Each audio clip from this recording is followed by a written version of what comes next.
Listen to the people. Listen to humanity. Listen to the Parrot. Parrot TV. Parrot TV. Parrot TV. Parrot TV. Parrot TV. Hi, I am Dustin Pickering from Parrot Literary Corner. You know me, your noble and honest host, and I've got exciting news for you. Last anthology, Series 1, The Literary Parrot, did such a great job. We want to continue to provide this community service to our viewers and to our contributors to the program. So please get up and get a copy immediately. You know, if you're in this book, you want to get a copy. If you're not in the book, you want to get a copy and see what we're doing. You want to be excited with us. We want you on this program, and we hope to see you sometime soon on The Literary Parrot. You have to get your hands on this copy. It's amazing. It's an absolutely beautiful anthology meant just for you. Our past guests have been invited back to contribute yet again to this Series 2. We do this quarterly anthology. We will be doing this after our 200 episode milestone. As of this last quarter, we reached 200 episodes, and past that, get up and get a copy immediately. This is the only TV show on earth for creative writers, and our guests are amazing. They're also community activists building from the ground up. This program is for everybody out there who is a creative mind. Order several copies if you can and donate to local libraries. Give them to your friends, cousins, fans, supporters, anybody that you think loves poetry. And it's not just poetry in this book. Remember, this is creative mind. So we have prose, fiction, short stories, essays, artwork, anything you can think of, artistically creative, photographs, everything. Do you know that there is a publishing company that wants to make life easier for you as a writer? This publishing company is called World Inkers Printing and Publishing. We publish in all different languages, and we're looking for writers of all genres, all formats. We're looking for scholars, ghostwriters, playwrights, poets, short fiction, novelists, you name it. We're looking for anybody who is interested in writing and the craft of writing to be in touch with us. You can reach us at info.worldinkers@gmail.com. With World Inkers Printing and Publishing, you do not require a lot of money to publish with us. Contact us today at info.worldinkers@gmail.com. Become a winner with other authors at World Inkers Printing and Publishing. Give us a shot. We will surely finish you. Hi, welcome to World Inkers Network. I'm Dustin Pickering, your noble and honest host. Today is episode 256. We have Shaswata Gangopadhyay from India, who's one of the prominent faces of contemporary Bengali poetry. He started writing in the mid-90s, was born and brought up at Kolkata, and Shaswata has participated in different international poetry festivals in Europe and both North and Latin America. His poems have been published in all 6 continents in more than 100 international journals and anthologies through translations in 7 to 8 languages. His book of poems, Inhabitant of Pluto Planet, Offspring of Monster, Holes of Red Crabs, and Rhododendron Cafe. His selected love poems have been published recently from Cairo, Egypt. He has also been invited to read his poems in both UK, USA, and Central American Book Fair organized virtually this year. Hi, Shaswata. Thanks for joining us on the program today. So I hope you're doing well. Thank you, Dustin. It's really a privilege to come here again because this is my second appearance in the Parrot TV. And it's really very nice feeling because you are one of my very good international mentor as well as my well-wisher. So it's really a very nice feeling to be here, and my sincere compliments to you all, and it's really nice to be in front of the global audience. Thank you very much. Excellent. So we will have a positive interview today. And my first question is, do you have any kind of writing rituals? Do you have a specific time you sit down and get your coffee going? Or, do you have like a set of habits that get you in the spirit of writing? Okay, now by profession, I am a corporate training manager in a renowned corporate group. So normally in the daytime, I am immensely busy with my office. Now, my normal, usual writing time is night and midnight. Yes, I am very much addicted to coffee. You are right. And actually, regarding the rituals, I don't have any rituals, but two things I just want to tell you about my writing, about my passion. That one thing is, I believe in that one should not bath twice in a single river. So Mhm, that's why my every poem, because I am not a very prolific writer. mhm, My number of poems are not very very huge. I am not. I do not write every day. I do not produce poem every day. But what is thing that, as I have told, that I do not believe bathing twice in the single river. mhm, That's why my every poem, they come with different rituals, different outfit, and different colors and different, I think, outfits. Because in one of my poem, I have written that my poems are not like the eggs of poultry. Because when mhm, eggs come from the poultry, they are similar in size and shape, similar in nature, but mhm, my every poem is a different poem. So that passion I have. Another thing, what my critics says, that in my poem there are certain layers, because one layer, they talk about the regional things, but from there my poems take off my. And another layer, there is a immense international material. So in one hand, my poem is local, and in another hand, my poem is global. So I think there is a fusion of this local and global. Because one thing you will all definitely agree, that in last 20 years, the biggest thing which has changed our life is the internet. mhm, Because through internet, everything has been, the world has been just a global village.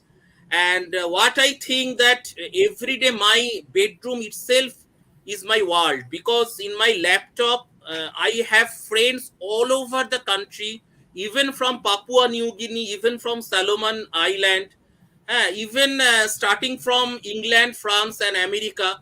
Every single country, there my friend is there.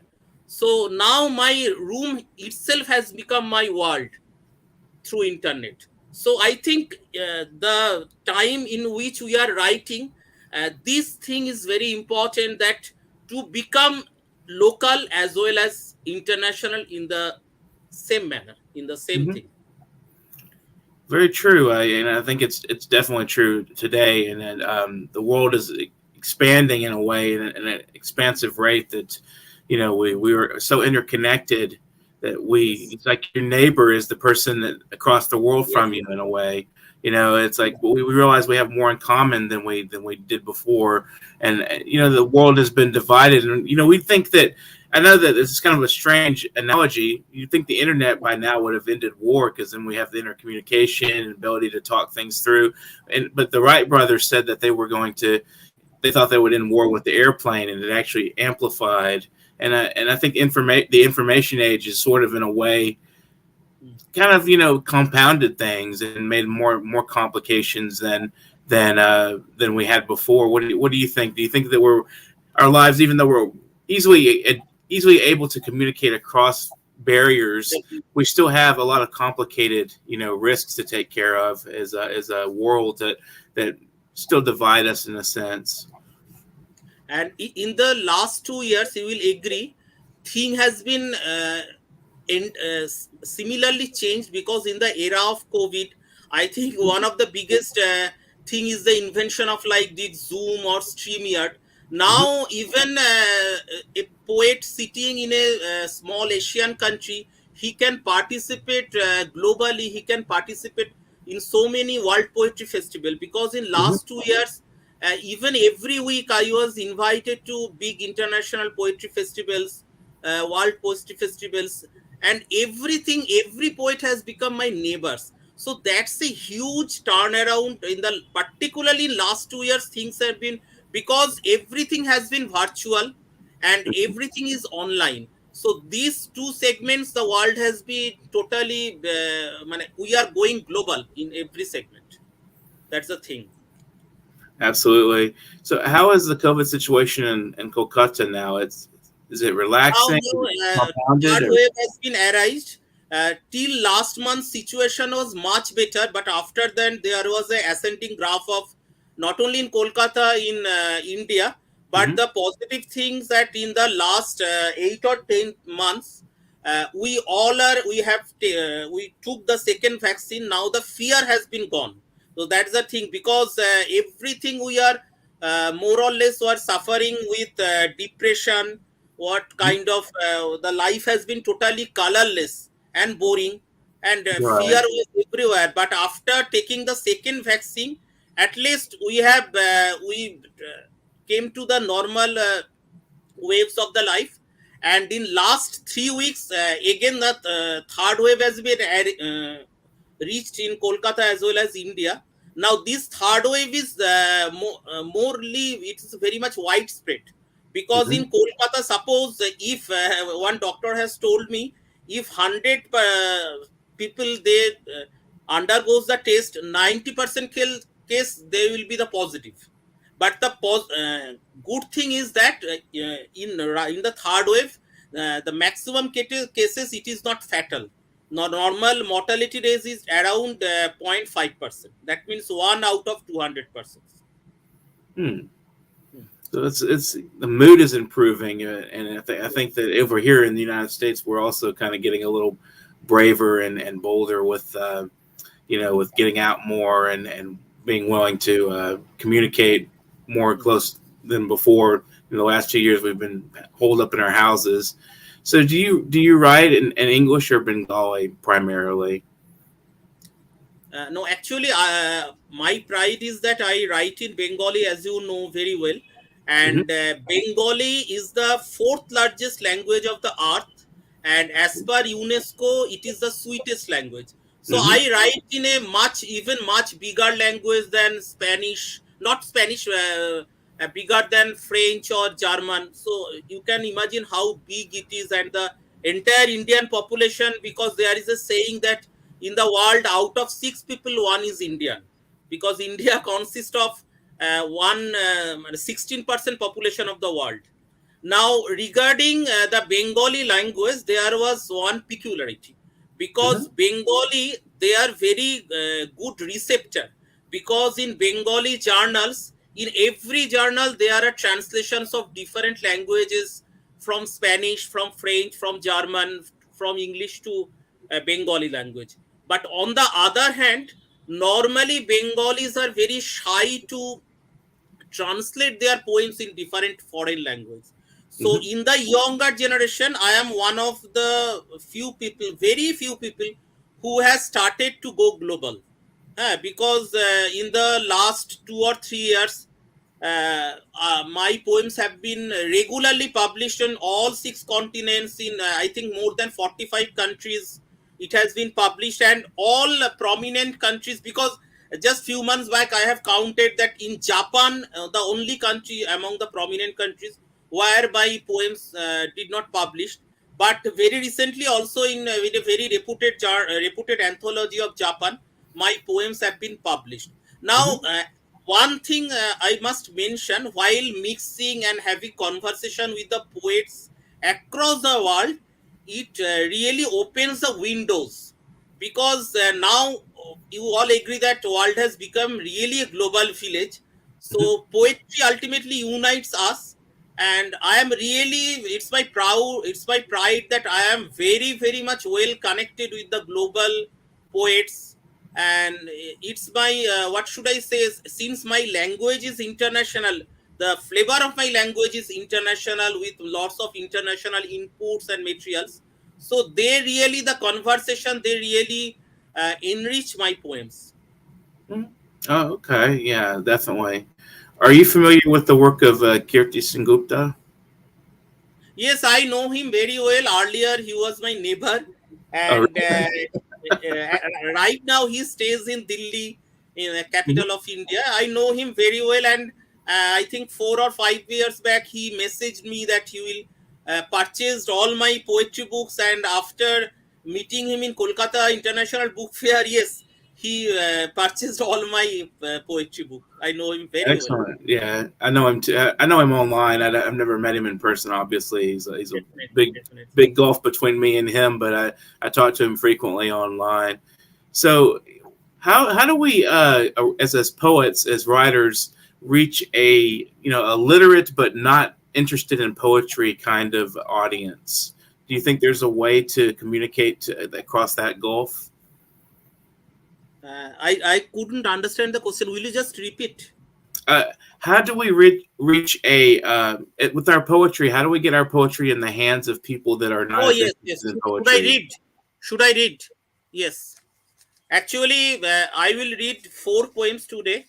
Now, because they fours are of different types, to reveal the what my passion is. Must my first poem is the recipe of a poem. First, remove the husk of words, then put them in a ceramic pot. Let them wait in tears, say for around 10 minutes. Then, when the maize is in salt, take the shapes of granules, fire up the oven and fry them a little in cooking oil. After this, cutting the vein of your right forefinger, spill a drop of blood and prepare with flour. Make a tasty gravy.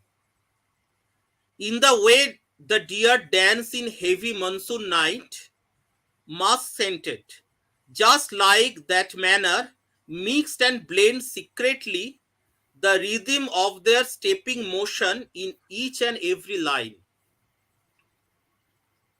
Now spread over the surface the roasted words with fresh coriander and green lemon, while hot, like the roundish petals of lotus. Serve it in white pepper one after another, and readers will taste it, saying, "Fantastic." My second poem, A Day in a Shopping Mall. As soon as I push myself in through the glass door, two silky sylphs come floating like the bubbles of water. Most welcome, sir. Just take this in your finger. This is the key to Trade Town and walk with your trolley. All around, there are so many tinsel offers displayed. If you get an item elsewhere less costly, you will get twice the margin. If you buy a bed sheet, your sleep at nights is assured. In each of your eyelids will come wavy and foamy doors.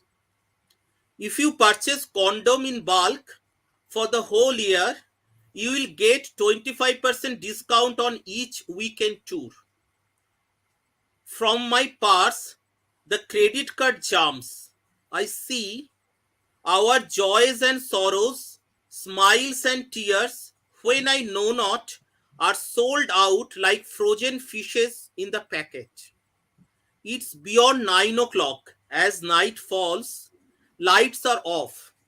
While coming out, few others whisper mildly, if you procure love in your hand, along with your deep sighs are free. My third poem is an We're going to take a Egyptian. brief break, just a brief break, and we'll be back with your third poem. It's World Inkers Network. Thank you. Okay. I'm at that age where I appreciate every sunrise, sunset, and all the hours in between. The age that causes me to notice the rhythmic timing of each breath. A reminder to thank God for granting me another day.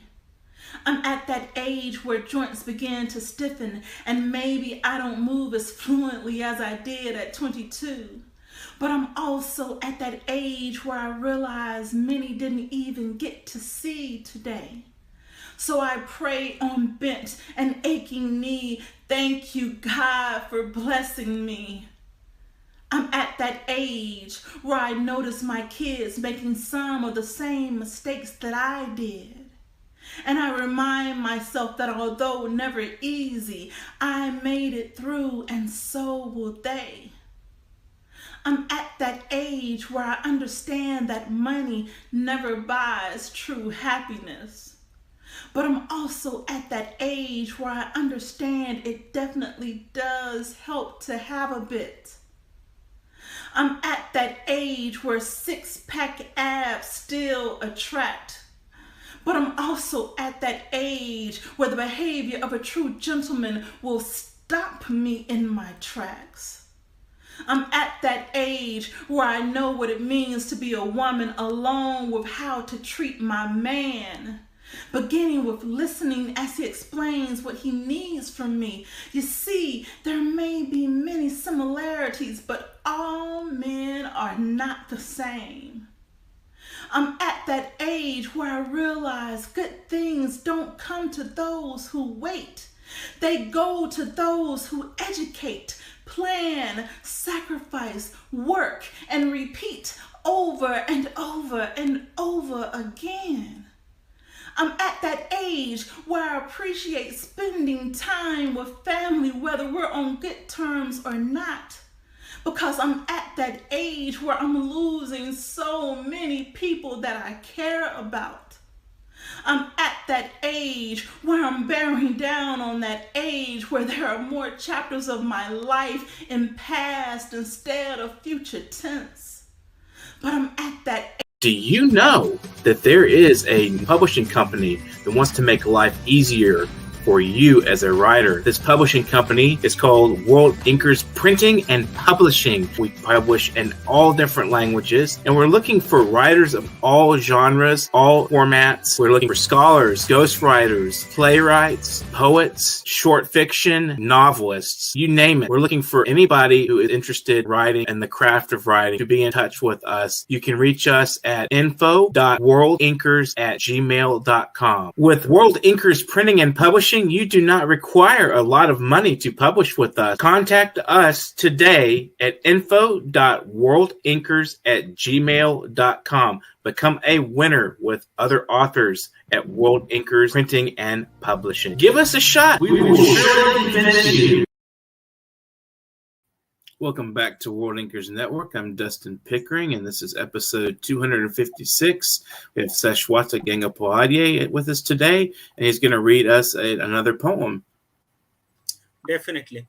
Now, next poem, an Egyptian folk tale. There is an interesting tale behind the poem that, just like my many poems, before publishing in Bengali journal, this poem has been published in all 6 continents in at least 7 to 8 languages.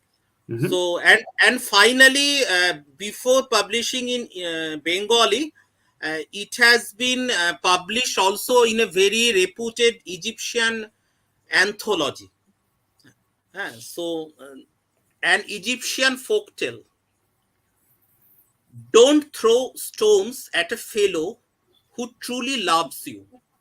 Those stones will come back to you someday or other. It's an Egyptian folktale, the written version in the proverb. But you did not obey it, rather as a first lover, you ditched him, leaving him alone, putting chewing gum casually in your mouth at 8 o'clock past 10 in the morning. You are crossing the quiet desert. No mirage is visible, only broken skeletons of camels lie scattered here and there.